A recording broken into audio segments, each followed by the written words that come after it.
पण अण्णांच्या वेळेला जसं मनमोहन सिंग सरकारने लगेच 4थ्या-5व्या दिवशी दूध पाठवला होता, का नाही पाठवला मोदी सरकारने? का धर्मेंद्र प्रधानला एवढं काय सोनं लागलेलं आहे? काय तरुण मुलांची आणि मुलींची काय मागणी आहे? एक तर शिक्षणाचा, स्वतःच्या शिक्षणाचा पत्ता नाही, त्याच्यामुळे शिक्षणासाठी किती मेहनत करावी लागते हे यांना माहिती नाही. अभ्यास म्हणजे काय असतं हेच जर माहिती नाही तर अभ्यास करून परीक्षेला जाताना पेपर फुटल्यानंतर काय होतं या यातना होणार कशा? डिग्री खोटी आहे ना याची.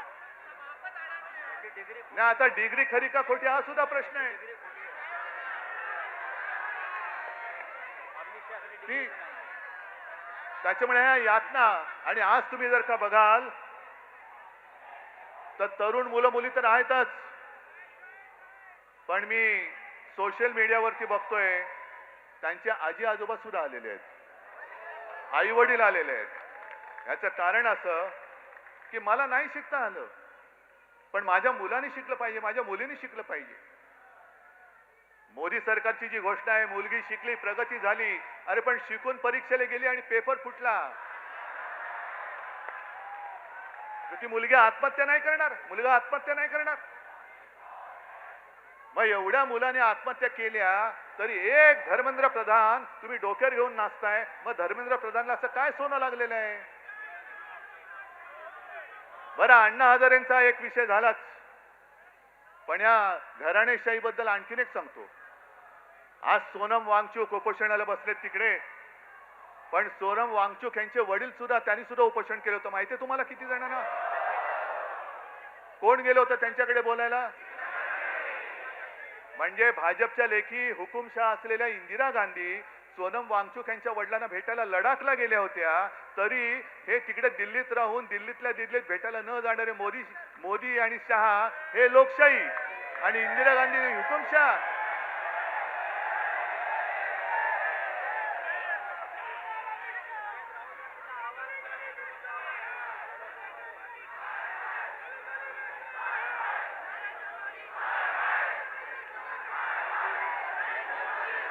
एक मिनिट, हा गली गली में शोर आहे, बरोबर आहे, पण तुम्ही जिथून जिथून आलाय, कुठल्याही गल्लीतनं आला असाल, कुठल्याही गावातनं आला असाल, त्या गल्ली गल्लीमध्ये तुम्हाला शोर करावा लागेल,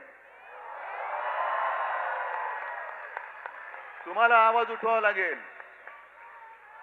मला जे प्रश्न विचारत होते त्यांना मी हेच सांगतोय की तुम्ही दिल्लीला जाणार का? हो, वेळ येईल तेव्हा मी नक्की जाईन, पण मी एकटा गेलो असतो तर फरक नसता पडला. आज हे सगळे एवढे जण इकडे जमलेत, अख्खा महाराष्ट्र आज तिकडे उभा आहे, आणि हे आंदोलन आता फक्त जंतर मंतर पुरतं मर्यादित ठेवायचं नाही. देशातल्या प्रत्येक कानाकोपऱ्यामध्ये काय तुमची घोषणा? नाही, आणखीन काय बोललात? गली गली में.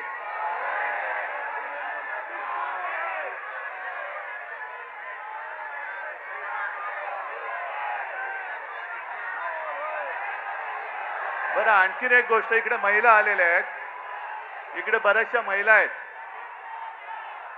महिलांनी मला पटकन सांगायचं,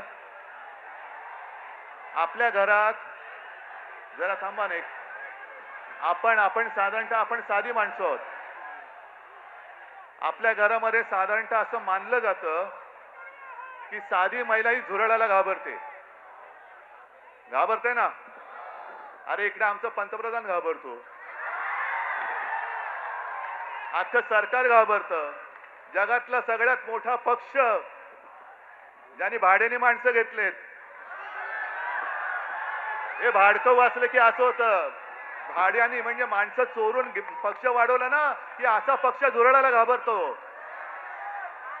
आता कळलं मला की हा पक्ष झुरळाला का घाबरतो. हे सत्ताधारी झुरळाला का घाबरतात? कारण यांच्याकडे स्वतःची माणसं नाही आहेत, सगळी भाडकाऊ आहेत, चोरून आणलेली गद्दार आहेत.